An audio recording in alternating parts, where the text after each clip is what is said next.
Ofrecieron a la hija adoptada como una broma, pero el multimillonario vio un tesoro en ella. Antes de arrancar con la historia, dinos desde dónde estás viendo este video. Disfrútala. El cuaderno cayó al mar en Hamburgo. No fue un accidente elegante. Fue el tipo de accidente que solo le ocurre a alguien que lleva demasiadas cosas en las manos, demasiado equipaje en los brazos, y demasiados pensamientos en la cabeza para prestar atención a donde pone los pies. Mónica Reyes tropezó con el borde del muelle del puerto, extendió los brazos para no caer ella misma, y el cuaderno de bocetos, ese cuaderno específico, el que llevaba consigo desde hacía 8 años, salió disparado de entre sus dedos y aterrizó en el agua del Elba con un golpe sordo y definitivo. No, no. Se arrodilló en el borde del muelle sin pensarlo. El cuaderno flotaba. Las páginas se abrían lentamente, absortas en el agua fría de enero, como si el río quisiera leer lo que había adentro antes de hundirlo para siempre. Mónica se estiró. Demasiado lejos. Se estiró más. El borde del muelle le cortaba el estómago. «Oiga», gritó a nadie en particular. «Se me cae algo». Nadie en el muelle de Hamburgo se detiene por un cuaderno. La gente pasó. Un hombre con maletín la miró de reojo. Una mujer con un perro aceleró el paso. El cuaderno siguió abriéndose, página por página, como una flor que se deshace. Y entonces una mano apareció a su lado. No la mano de un turista, no la de un trabajador del puerto. Una mano firme, de manga de camisa enrollada a pesar del frío, que se extendió más allá del borde con la seguridad de quien no duda, que agarró el cuaderno por la esquina que aún sobresalía del agua y lo sacó de un solo movimiento limpio. El agua chorreó sobre el muelle. Mónica levantó la vista. El hombre que sostenía el cuaderno no era lo que uno esperaría encontrar en un muelle de carga en Hamburgo a las 8 de la mañana de un martes de enero. Era alto, con ese tipo de postura que no se aprende en un gimnasio sino en años de saber que cuando uno entra a una habitación, la habitación cambia. Tenía el cabello revuelto por el viento del norte y unos ojos de un color tan quieto y tan profundo que Mónica pensó, en el segundo más absurdo de su vida, que era el color exacto del cielo de Hamburgo en invierno. Sostuvo el cuaderno hacia ella sin decir nada. Las páginas goteaban. «Gracias», dijo Mónica, tomándolo con cuidado, como si pudiera romperlo más. Es importante». El hombre miró el cuaderno, luego a ella. «Lo vi», dijo, con una voz baja que no necesitaba volumen para llegar. «Casi se va». «Casi», repitió Mónica. Hubo un segundo extraño. De esos segundos en que dos personas que no se conocen de nada están más cerca de lo que el protocolo permite, y ninguna de las dos sabe bien cómo volver al mundo normal. Mónica abrió el cuaderno con cuidado. Las páginas de adentro estaban mojadas pero no destruidas. Los dibujos, bocetos a lápiz y tinta, decenas de ellos, habían sobrevivido. Y en la última página, la que siempre dejaba abierta cuando dibujaba, la tinta se había corrido un poco en los bordes pero las palabras seguían ahí, escritas con la letra inclinada de otra persona. «Tú eres mi obra maestra. No dejes que nadie te convenza de lo contrario». El hombre lo vio también. No dijo nada. Pero algo en su expresión cambió, apenas, como una puerta que se abre 1 centímetro y vuelve a cerrarse. «¿Estás bien?», preguntó. «Sí. Sí, gracias». Mónica cerró el cuaderno contra su pecho. «Usted me salvó, bueno, me salvó algo muy importante». El hombre asintió. Dio un paso atrás. Con esa naturalidad de quien ya cumplió con algo y sigue su camino sin esperar reconocimiento. «Cuídate», dijo, y se alejó por el muelle con las manos en los bolsillos. Mónica se quedó de pie, empapada hasta las rodillas de la salpicadura del muelle, abrazando el cuaderno mojado, mirando alejarse a ese hombre sin saber su nombre. No sabía que en unas horas iba a llegar a su puerta. No sabía que ese cuaderno iba a ser la razón por la que él elegiría todo. Y no sabía que su madrastra, en ese momento, estaba bebiendo champán en Múnich y celebrando haberla enviado a Hamburgo como si fuera un cheque en blanco. Lo que no sabía era que en unas horas iba a llegar a su puerta. No sabía que ese cuaderno iba a ser la razón por la que él elegiría todo. Y no sabía que su madrastra, en ese momento, estaba bebiendo champán en Múnich y celebrando haberla enviado a Hamburgo como si fuera un cheque en blanco que nunca iba a cobrarse. Hay apuestas que salen bien por razones que el apostador nunca calculó. Y esta era una de ellas. Un día antes. La casa de la avenida Rosenheimer en Múnich olía a dinero que no era de nadie que lo hubiera ganado de verdad. Era el tipo de elegancia comprada rápido, con los muebles equivocados en las habitaciones correctas y las flores correctas en los floreros equivocados. Mónica lo sabía porque había vivido ahí 8 años y nunca había dejado de notarlo. Su padre sí sabía de elegancia. Su padre sabía de muchas cosas. Arturo Reyes había sido ilustrador. No famoso, no rico, pero real. Alguien que pasaba horas frente a una mesa de trabajo con lápices y tinta y que enseñó dibujo en el garaje de su casa a niños del barrio que no podían pagar clases formales. Publicó algunos libros en editoriales pequeñas, colaboró con revistas de diseño en Múnich y Stuttgart, y vivía como vivían las personas que hacen lo que aman, con lo justo y con mucho de lo que importa. Y un día, cuando Mónica tenía 12 años y se sentó a su lado mientras él trabajaba, le puso un lápiz en la mano. No te preocupes por hacerlo bien, le dijo. Preocúpate por ver bien. Un dibujo no es una copia. Es una decisión sobre qué importa. Mónica había llenado 43 cuadernos desde entonces. Pero su padre había muerto cuando ella tenía 16 años. Y Margarita Solano había llegado a la casa 3 años antes de eso, con esa sonrisa de catálogo y esa habilidad para hacer que el dolor de otros pareciera una inconveniencia menor. Mónica estaba en la cocina a las 6 de la mañana, como todos los días, terminando la lista que Margarita dejaba por escrito cada noche porque prefería no tener que mirarla a la cara para dar órdenes. Ropa de Claudia lista para el tren de las 9. Plantas del balcón regadas antes de las 7. Ventanas del piso de arriba. Compra del mercado. Claudia era la hija de Margarita. 26 años, cara bonita, corazón pequeño. La competencia perfecta para una vida en la que Mónica no había pedido participar. ¿Terminaste lo del armario? La voz de Margarita llegó antes que ella. Sí. Mónica no levantó la vista de la lista. ¿Y las maletas de Claudia? En la puerta de su habitación. Margarita entró a la cocina con el teléfono en la mano y esa expresión de quien ya tomó una decisión y solo está esperando el momento correcto para anunciarla. Siéntate, dijo. Eso sí era raro. Margarita no invitaba a sentarse. Margarita daba instrucciones de pie y esperaba que los demás las ejecutaran en movimiento. Mónica se sentó. Margarita puso sobre la mesa un sobre abierto. Dentro había un documento con membrete oficial, con logos y sellos y letras que se veían importantes desde el otro lado de la mesa. ¿Qué es esto?, preguntó Mónica. Tu solución, dijo Margarita. Y la mía. Lo que Mónica leyó en los siguientes 2 minutos no tenía ningún sentido. O tenía demasiado, que era peor.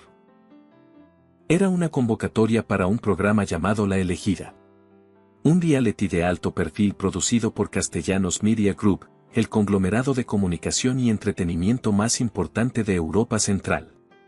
El programa buscaba a 3 mujeres que convivieran durante 3 semanas en la residencia de Eduardo Castellanos, multimillonario, fundador y presidente ejecutivo del grupo, para una experiencia de vida auténtica. No era exactamente un show de matrimonio. Era algo más inteligente que eso, y más peligroso, una apuesta pública por encontrar a alguien real en un mundo de apariencias.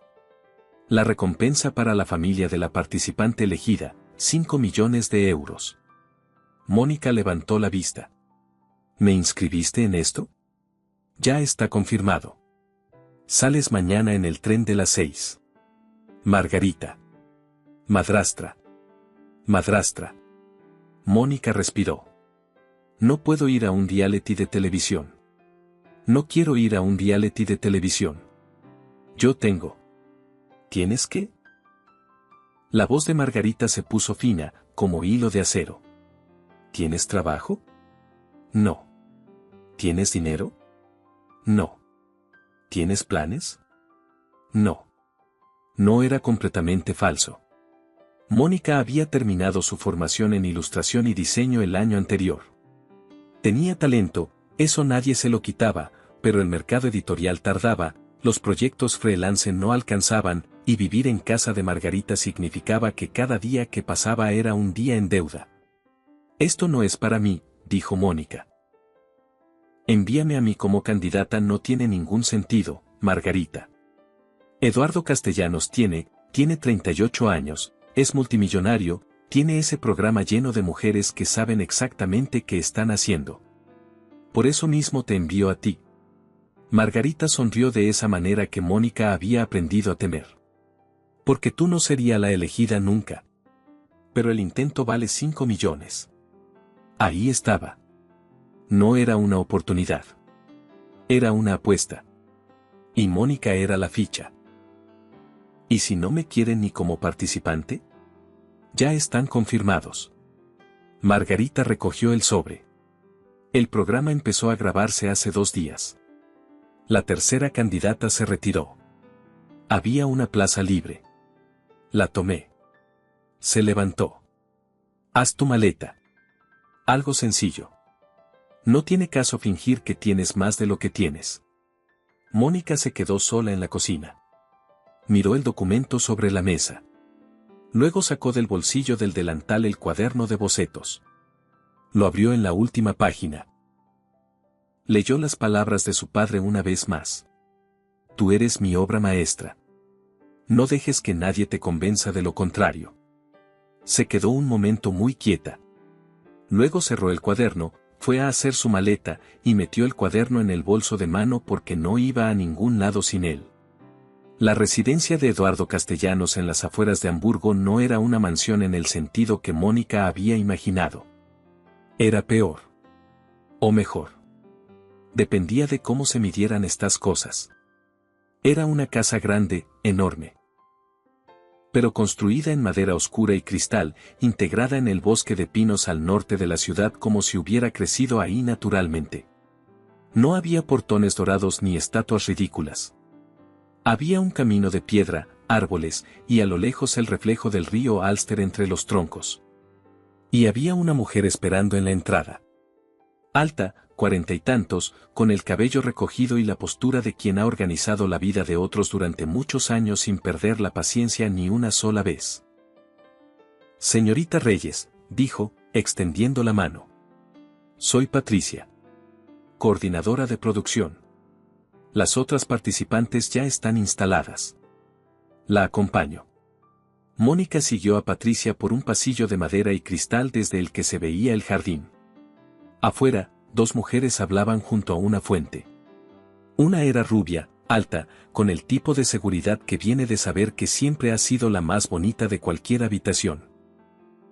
La otra era morena, con un traje que costaba lo que Mónica ganaba en 3 meses de trabajo freelance.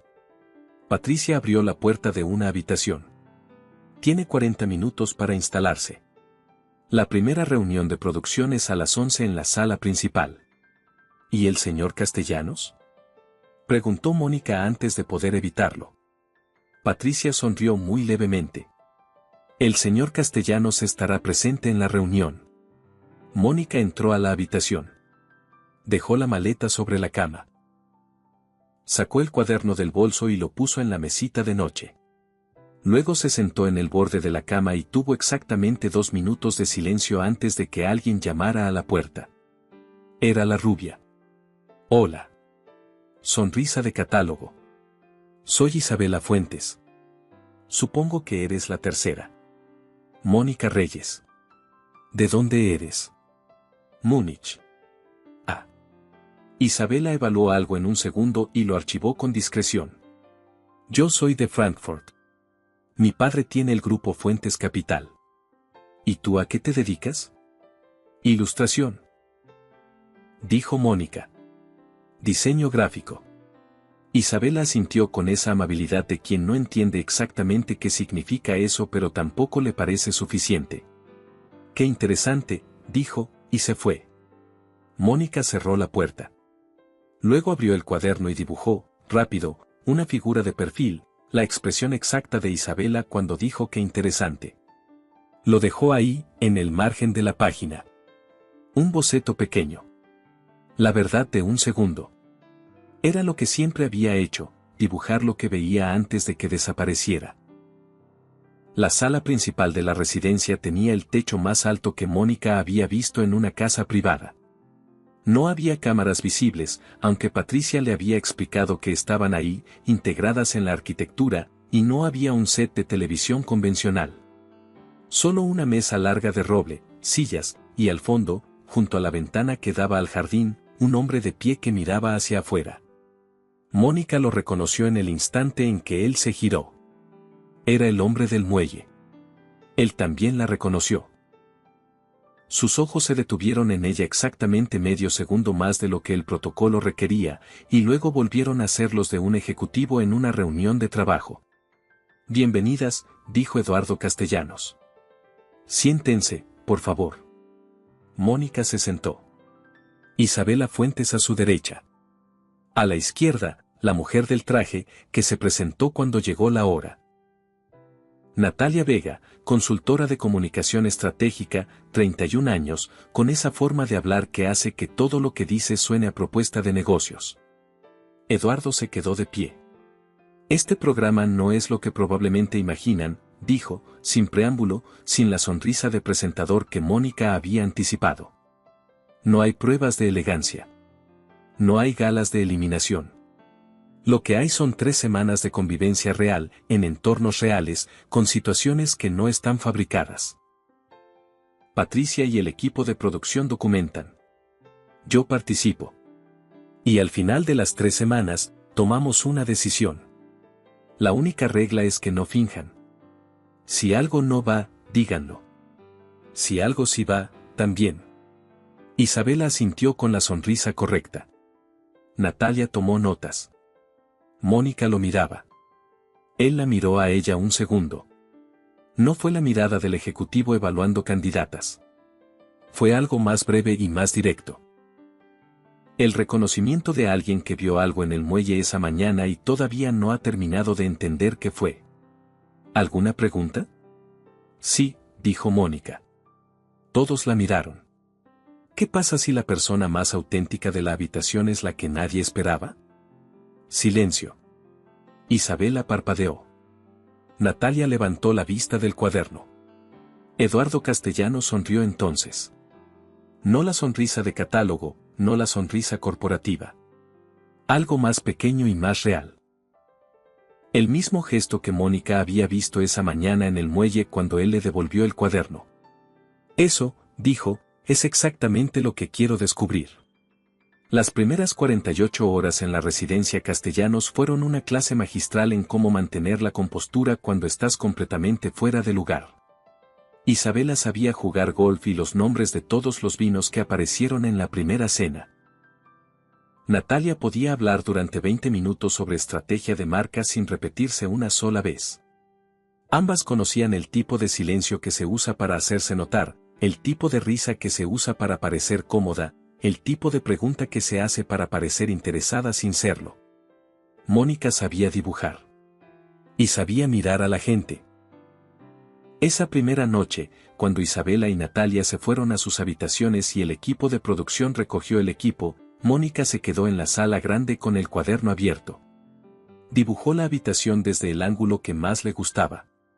Dibujó la fuente del jardín vista desde adentro, con el cristal como filtro. Dibujó, sin pretenderlo, casi sin darse cuenta, la expresión de Eduardo Castellanos cuando le respondió esa pregunta. Esa pequeña sonrisa. La verdad de un segundo. Lo guardó en el cuaderno y fue a dormir. Lo que no sabía era que Eduardo había vuelto a la sala 10 minutos después de que ella se fuera, y que el cuaderno, que Mónica había dejado cerrado sobre la mesa, seguía ahí. Él no lo abrió. Pero se quedó mirándolo un momento. Y luego fue a buscar a Patricia. ¿Sabes algo de la tercera candidata?, preguntó. Mónica Reyes. ¿Quién presentó su candidatura? Lo verificamos cuando llegó el formulario. Patricia revisó su tableta. La inscripción la hizo Margarita Solano. Figura como madrastra. La señorita Reyes no firmó el formulario ella misma, Eduardo. Hay una firma delegada. Es técnicamente válida pero ella no eligió venir. Eso parece. Eduardo procesó eso en silencio. No la descalifiques, dijo al final. Patricia levantó la vista. ¿Seguro? Seguro. Y antes de que Patricia pudiera preguntar más, él ya se iba por el pasillo de madera oscura hacia su despacho. Y consígueme todo lo que puedas sobre su padre. Se llamaba Reyes. Era ilustrador o artista gráfico. Búscalo. El tercer día fue cuando todo empezó a complicarse. Isabela llegó al desayuno con esa energía de quien ha estado despierta planeando desde las 5 de la mañana. He estado pensando, dijo, mientras servía café con la elegancia de quien sabe que la están filmando. Sería interesante organizar algo. Una propuesta para Eduardo. Una noche de presentaciones, cada una con algo propio. Como, una forma de mostrar quiénes somos realmente. Natalia asintió. Me parece perfecto, dijo. Yo puedo preparar una presentación sobre comunicación estratégica. Mi trabajo en Berlín el año pasado generó resultados bastante documentados. Exacto. Isabela sonrió. ¿Y tú, Mónica, qué harías? Mónica estaba mirando por la ventana el jardín con escarcha. No lo sé todavía, dijo con honestidad. Isabela intercambió una mirada con Natalia. Claro, dijo. Sin presión. Lo que ninguna de las dos dijo en ese momento, pero Mónica sintió con la misma claridad que siente el frío, era lo que estaban pensando, que no tenía nada que presentar. Que era el eslabón débil. Que estaba ahí por error. Y en ese momento, Mónica no sabía que tenían razón en una cosa y estaban completamente equivocadas en todo lo demás. La propuesta de Isabela se convirtió en un evento improvisado la tarde del cuarto día. Patricia organizó la sala. Eduardo llegó puntual. Las cámaras. Esas cámaras invisibles integradas en las paredes, registraron todo. Natalia presentó primero. 20 minutos de análisis de marca impecables, con datos reales de campañas reales, con una proyección de cómo aplicaría su expertise al ecosistema de Castellanos Media. Profesional. Brillante. Completamente correcta. Eduardo escuchó con atención, hizo 2 preguntas específicas, y asintió. Isabela presentó después.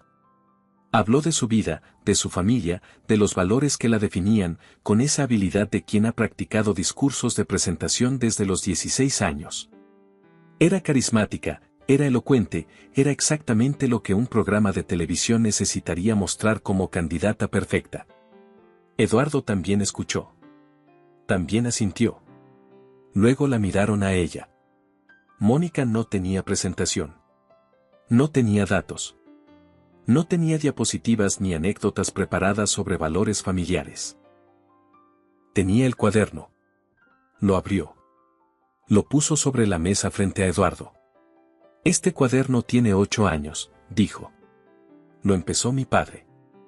Él era ilustrador. Murió cuando yo tenía 16 y me lo dejó con la mitad de las páginas en blanco. Desde entonces soy yo quien lo llena. Eduardo no lo tocó. Lo miraba. ¿Puedo? Preguntó. Sí. Él lo abrió con cuidado. Pasó las páginas despacio. Había bocetos de personas. No retratos formales, fragmentos.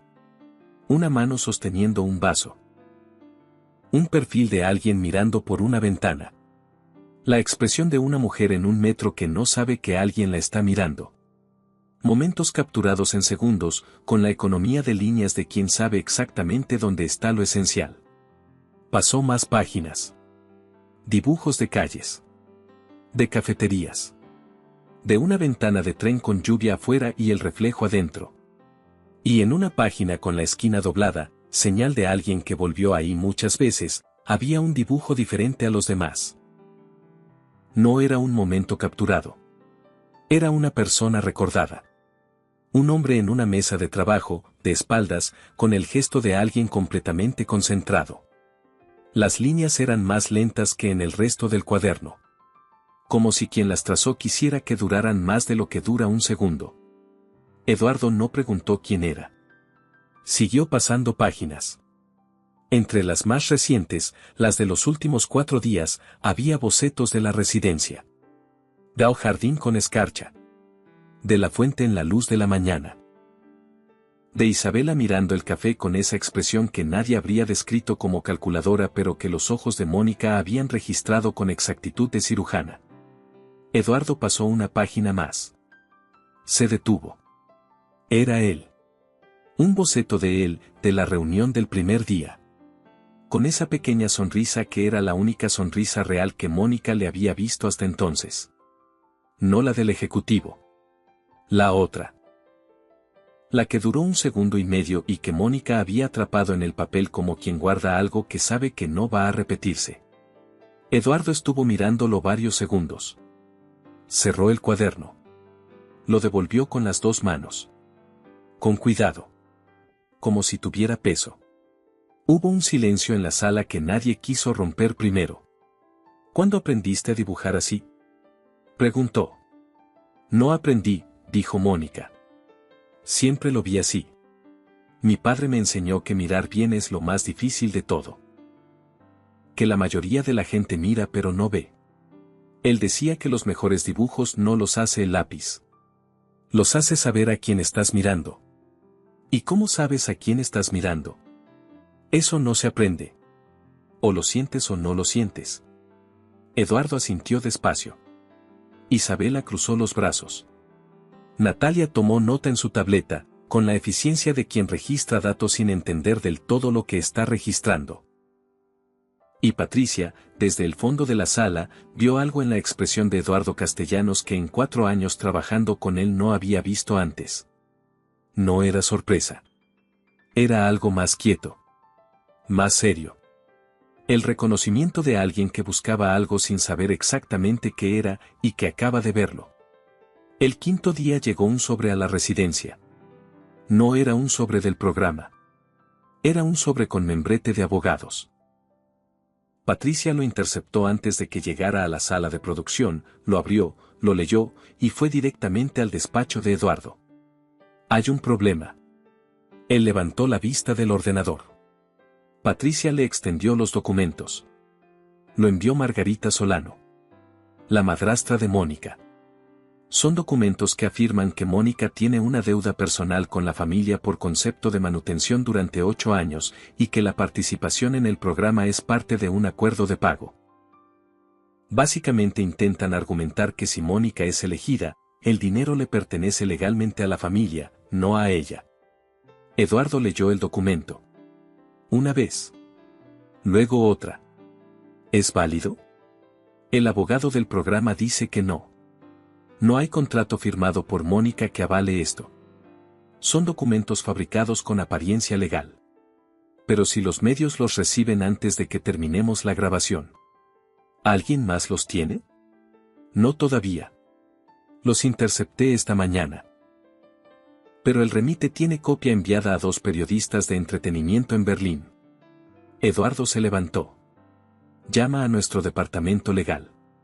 Que bloqueen cualquier publicación. Y no le digas nada a Mónica todavía. Patricia asintió. Eduardo. ¿Sabes lo que está haciendo su madrastra con esto? Sí. Él fue hacia la ventana. La envió aquí como si fuera una apuesta perdida. Y ahora que ve que no está perdiendo, quiere asegurarse de que gane ella. El 6.º día, Isabela tomó una decisión. No fue una decisión repentina. Era el tipo de decisión que se construye despacio, ladrillo a ladrillo, cuando alguien que creía que tenía el partido ganado empieza a notar que los números no cuadran. Isabela había visto cómo Eduardo miraba el cuaderno. No era la mirada de un hombre evaluando algo. Era la mirada de alguien que reconoce algo. Había visto también cómo Eduardo, en la cena del 5.º día, le preguntó a Mónica sobre su padre. No una pregunta de protocolo, no la clase de pregunta que se hace en una mesa formal para mantener la conversación activa. Una pregunta real, de alguien que quiere saber. Y Mónica respondió de la misma forma, sin adornos, sin estrategia, con esa honestidad desconcertante de quien no ha aprendido a protegerse fingiendo, y en algún momento de esa conversación los dos se olvidaron de que había más personas en la mesa. Isabela lo procesó esa noche en su habitación con la misma frialdad con que analizaba un informe de mercado. La conclusión era clara, estaba perdiendo terreno. Y no lo estaba perdiendo porque Mónica fuera mejor candidata en ningún parámetro medible. Lo estaba perdiendo porque Eduardo Castellanos, al parecer, no buscaba lo que todos pensaban que buscaba. Y eso era un problema que Isabela sabía resolver. Así que llamó a su asistente en Frankfurt. Y luego, por un canal que no dejaba rastro obvio, la información correcta llegó al productor ejecutivo del programa. No era mentira, exactamente. Era peor, era verdad envenenada. ¿Sabe la producción que la tercera candidata fue inscrita sin su consentimiento por su madrastra? ¿Que su familia la envió como estrategia financiera? El programa podría verse afectado si esto se interpreta como manipulación del proceso de selección. El productor ejecutivo. Que no era Eduardo, que era el hombre que respondía ante los anunciantes y la cadena, leyó el mensaje esa noche. Y a la mañana siguiente, llamó a Eduardo. Tenemos que hablar de la candidata Reyes. La conversación duró 40 minutos. Mónica no lo supo en ese momento. Estaba en el jardín con el cuaderno, dibujando los pinos con escarcha en la luz de la mañana, con el café todavía caliente en la mano, con esa capacidad suya de encontrar quietud en medio de todo. Era algo que Isabela no entendía de ella y que Natalia registraba como indiferencia. Pero no era indiferencia. Era lo que su padre le había enseñado, que para ver bien hay que estar quieto. Que el ruido viene de afuera pero la imagen se forma adentro. Así que mientras adentro de la residencia el productor ejecutivo le decía a Eduardo que la candidata Reyes representaba un riesgo innecesario, Mónica dibujaba pinos. Y el dibujo era bueno. Eduardo salió al jardín después.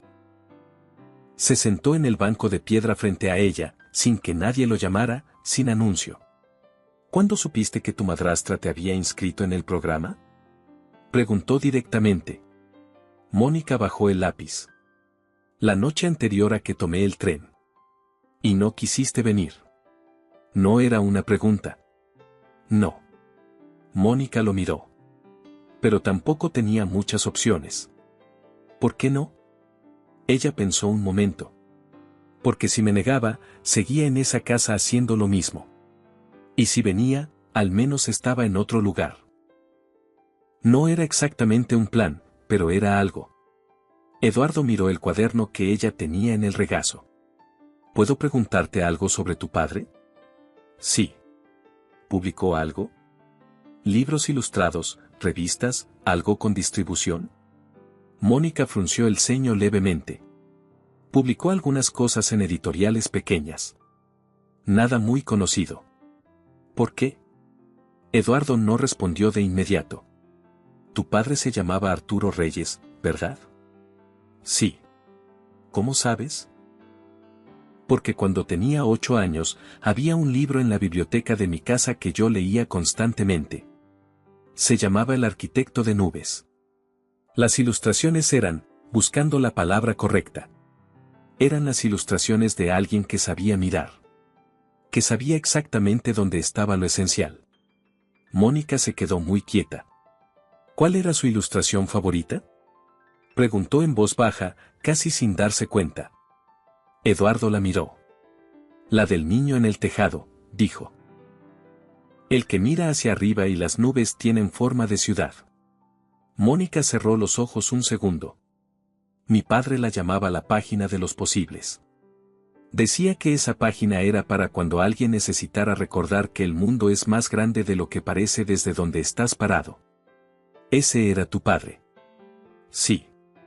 Su voz era casi un susurro. Ese era mi padre. Lo sé. Lo verifiqué ayer. Hubo un silencio que no era incómodo. Era de esos silencios que ocurren cuando dos personas descubren que están conectadas por algo que ninguna eligió y que sin embargo es más real que cualquier cosa planeada. Eduardo esperó un momento. Hay un problema, dijo al final. Tu madrastra ha enviado documentos legales que intentan reclamar cualquier beneficio que obtengas del programa. Y alguien dentro del proceso filtró información sobre las circunstancias de tu inscripción. La producción está recibiendo presión para descalificarte. Mónica no dijo nada. No voy a permitir que eso ocurra, continuó Eduardo. Pero necesito que sepas lo que está pasando. ¿Por qué me lo dices? Porque, dijo él con sencillez, eres la única persona en esta casa que no está fingiendo. Y porque el hombre que dibujó esa página de los posibles me enseñó algo importante cuando tenía 8 años, aunque nunca nos hayamos conocido. Le debo eso, al menos. Lo que Eduardo no calculó fue la velocidad de Isabela Fuentes.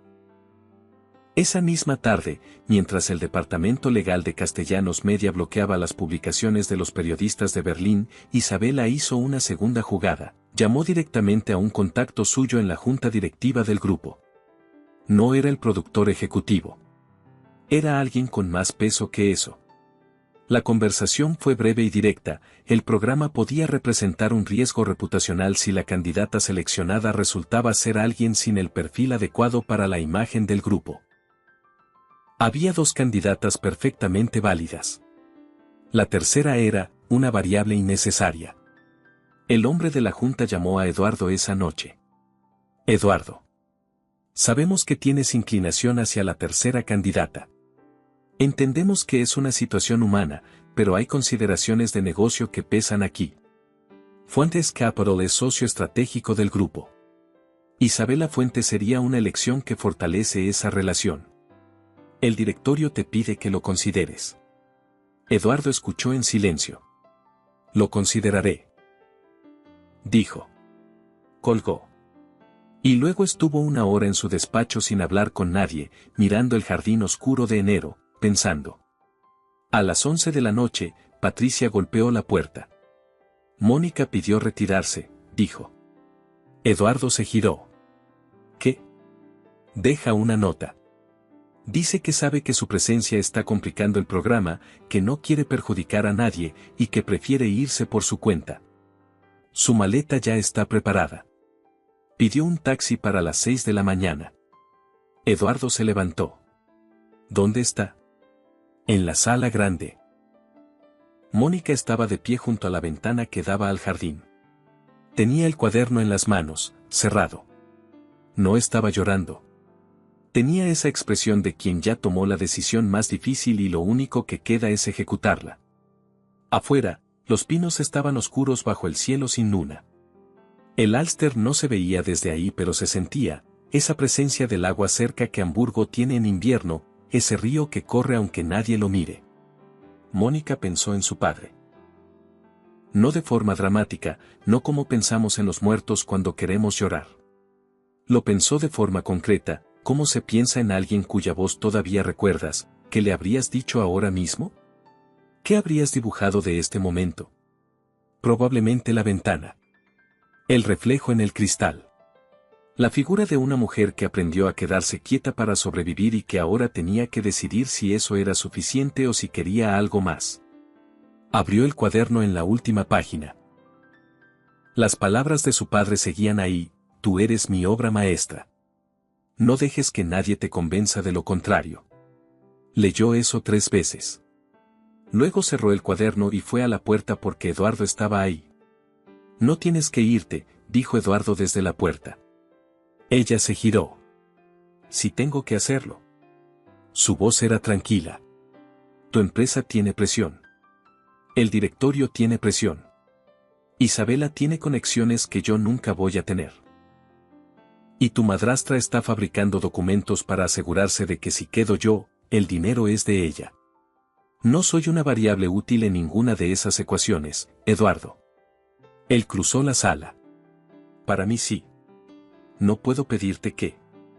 No te estoy pidiendo que me pidas nada. Se paró frente a ella. Te estoy diciendo que mañana convoco a producción, al directorio, y a quien sea necesario. Y que lo que voy a decirles no tiene nada que ver con Fuentes Capital ni con presiones de junta. Mónica lo miraba.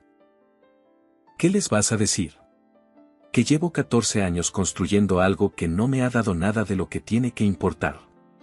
Y que en 4 días, alguien que llegó aquí sin querer y sin plan se convirtió en la única persona en esta casa que me hace sentir que hay algo real todavía. Silencio. Eso es mucho para 4 días, dijo Mónica en voz baja. Lo sé. ¿Y el cuaderno? Ella lo miró. ¿Qué pasa con él? Ibas a llevártelo. Siempre me lo llevo. Eduardo extendió la mano. Mónica lo miró. Miró su mano. Y luego, sin que ninguno de los dos pudiera explicar exactamente por qué, le dio el cuaderno. Él lo abrió. En la página que quedó al abrirlo al azar, había un boceto que ella había hecho 2 días antes, él, en el muelle, sacando el cuaderno del agua. Ella no lo sabía todavía cuando lo dibujó, pero lo había dibujado como se dibuja algo que importa. Eduardo cerró el cuaderno. Se lo devolvió. No cancelé el taxi, dijo. Si mañana sigues queriendo irte, el taxi va a estar aquí. Pero quédate esta noche. Y mañana ve a la reunión que voy a convocar. Y después decides. Mónica lo sostuvo la mirada un momento. ¿Y si la audiencia que convocas mañana te presiona igual que hoy? Entonces les digo lo mismo que te digo a ti. Algo en sus ojos era completamente firme. Que hay cosas que no están en ninguna ecuación de negocios. La reunión del 7º día. La sala principal estaba llena como no había estado en los 7 días anteriores. Eduardo había convocado al equipo completo de producción, a los 2 representantes del directorio que habían llamado la noche anterior, que viajaron desde Berlín esa mañana, lo cual decía mucho sobre cómo evaluaban la situación, a Patricia y a las 3 candidatas. Isabela llegó con la compostura de quien espera ganar. Natalia llegó sin expresión, registrando todo. Mónica llegó con el cuaderno bajo el brazo y se sentó en el extremo de la mesa. Eduardo se quedó de pie. Nadie habló. No porque él hubiera pedido silencio, sino porque había algo en su postura, esa postura de alguien que llegó a una habitación habiendo tomado ya la decisión importante, que hacía innecesario el silencio pedido. Buenos días. Voy a ser breve porque no hay mucho que explicar. Miró a los representantes del directorio. Recibí la llamada de anoche. La entiendo. No la voy a seguir. Uno de los representantes empezó a hablar. Eduardo, las implicaciones con Fuentes Capital. Te escucho cuando termine. Lo dijo sin levantar la voz. El hombre se detuvo. Este programa fue mi idea. Lo construí para encontrar algo que no se puede comprar con asociaciones estratégicas ni con apellidos conocidos. Y encontré lo que buscaba. Isabela Fuentes, sentada al otro lado de la mesa, no cambió de expresión. Pero sus manos, sobre la mesa, se apretaron levemente. El programa no tiene ganadora oficial. No era una competencia de esa naturaleza, y nunca lo fue. Lo que sí hay es una decisión personal que tomo con plena conciencia de las implicaciones de negocio. Los miró a todos, uno por uno. Mónica Reyes se queda. Las otras 2 candidatas recibirán la compensación completa acordada en contrato y el programa se cierra de manera ordenada. Los anunciantes recibirán una explicación por escrito hoy antes del mediodía. Silencio. Isabela se levantó. Eduardo. Lo que estás haciendo en este momento. Isabela. Él la miró directamente. Eres brillante. Eres exactamente lo que este tipo de programa buscaba en papel. El problema no eres tú. El problema es que yo no soy el programa. Ella lo sostuvo la mirada un segundo. Luego miró a Mónica. En esa mirada había muchas cosas. No todas eran malas. Había rabia, sí. Pero también había algo que se parece al reconocimiento involuntario de alguien que entiende, aunque no quiera, por qué perdió. Isabela recogió sus cosas y salió. Natalia la siguió sin decir palabra. Los representantes del directorio intercambiaron una mirada. Las implicaciones con Fuentes Capital son significativas. La relación comercial. Ya hablaré con Fuentes directamente. Eduardo no se movió. Gracias por venir desde Berlín esta mañana. Ha sido un viaje innecesario, pero lo aprecio. Ellos también salieron.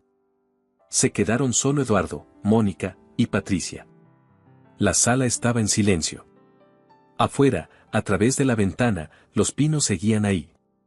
El jardín seguía ahí. El río Alster, invisible pero presente, seguía corriendo. Patricia miró a Eduardo. Hay otro asunto, dijo.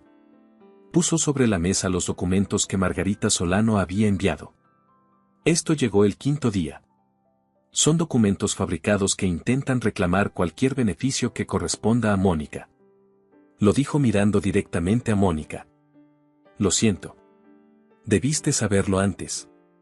Mónica miró los papeles. Los tomó. Los leyó.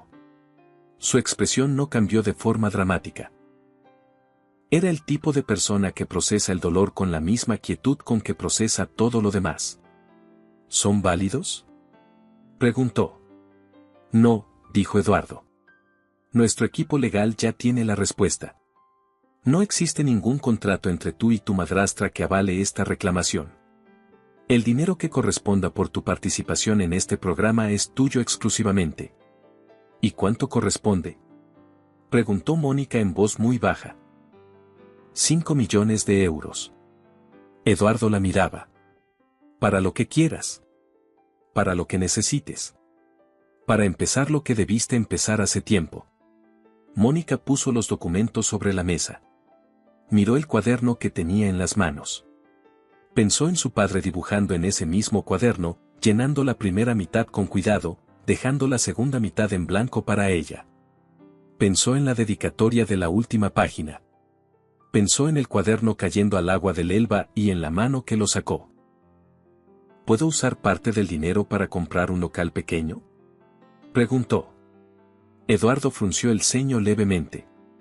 ¿Para qué? Para un estudio. Ilustración, diseño, algo para niños también. Siempre quise un lugar donde los niños pudieran aprender a dibujar. Mi padre enseñaba en su casa cuando yo era pequeña. Había algo en ver a un niño dibujar por primera vez. Eduardo la miraba. ¿En Hamburgo?, preguntó. Si hay posibilidad, sí. Él asintió despacio. Hay posibilidad. Esa tarde, en Múnich, el teléfono de Margarita Solano sonó. Era un número corporativo. Formal. Con prefijo de Hamburgo. Ella contestó con una sonrisa. Dígame. Señora Margarita Solano. Le llama el Departamento Legal de Castellanos Media Group. Le informamos que los documentos enviados por usted el día 5 del presente mes han sido revisados y determinados como inválidos.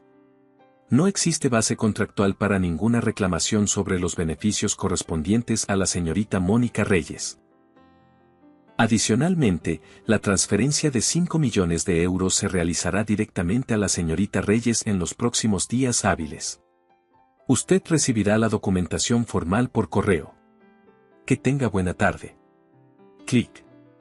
Margarita se quedó con el teléfono en la mano. Claudia, desde el sofá, la miró. ¿Mamá? ¿Qué pasó? ¿Cuándo llega el dinero? Margarita no contestó. Porque en ese momento estaba calculando, con la precisión de quien construye planes, exactamente qué había salido mal. Y lo que descubrió fue lo peor de todo, no había salido mal nada de lo que ella había hecho. Había salido mal lo que subestimó. Había subestimado que Mónica era exactamente quien decía ser. Y que eso, al parecer, era suficiente. 2 semanas después del final del programa, el equipo legal de Castellanos Media Group entregó un informe adicional a Eduardo. Era lo que Patricia había pedido investigar, la pequeña herencia que el padre de Mónica había dejado al morir. Una cantidad modesta. 70.000 euros en una cuenta que Arturo Reyes había abierto específicamente a nombre de su hija, que nunca le había llegado. Porque Margarita la había transferido a una cuenta propia 4 meses después del fallecimiento. Usando un formulario de delegación firmado por Mónica cuando tenía 16 años y cuya naturaleza legal ella nunca había comprendido completamente. Eduardo leyó el informe. Llamó a sus abogados. Procedan, dijo. 6 meses después. Hamburgo en julio era otro mundo. El puerto tenía otro color, el Elba tenía otra luz, y la pequeña calle detrás del barrio de Eppendorf tenía una puerta nueva, azul oscuro, con un letrero de madera pintado a mano que decía Estudio Reyes, Ilustración y Diseño y debajo, más pequeño, Taller de Dibujo para Niños, martes y jueves. Mónica estaba reorganizando los estantes cuando llegaron los 3 primeros niños del día. Una niña de unos 8 años entró la primera, miró el estudio con los ojos muy abiertos.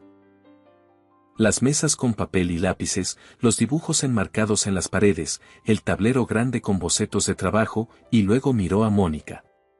¿Aquí se aprende a dibujar de verdad?, preguntó. Aquí se aprende a mirar, dijo Mónica. Dibujar viene después. La niña asintió con seriedad, como si eso tuviera todo el sentido del mundo. Se sentó en la primera mesa y tomó un lápiz. Mónica la observó un momento.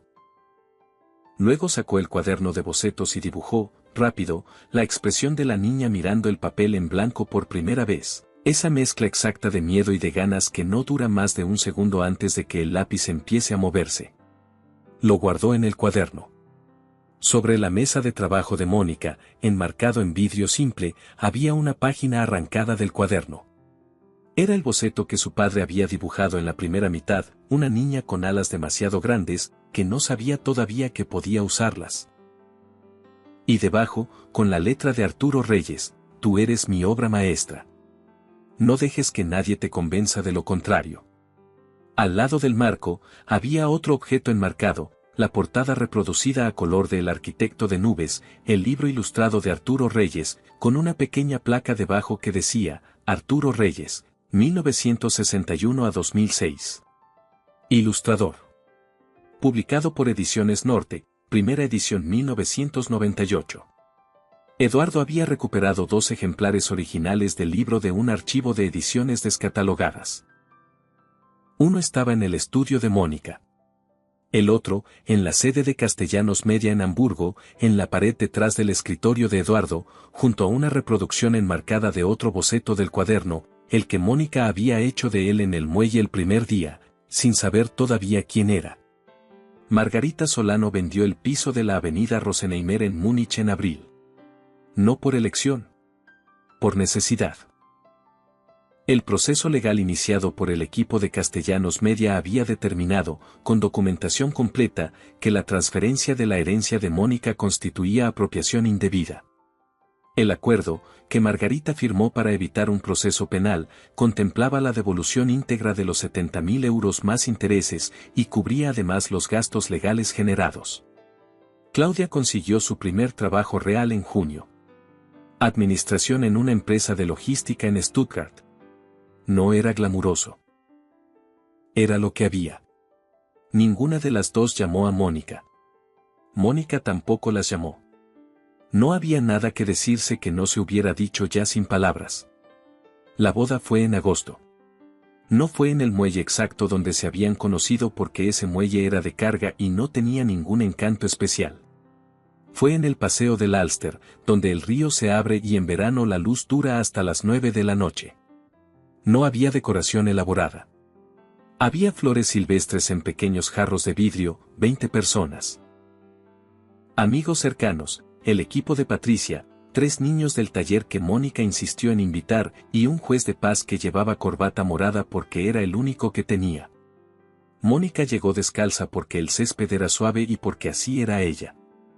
Llevaba el cuaderno en la mano.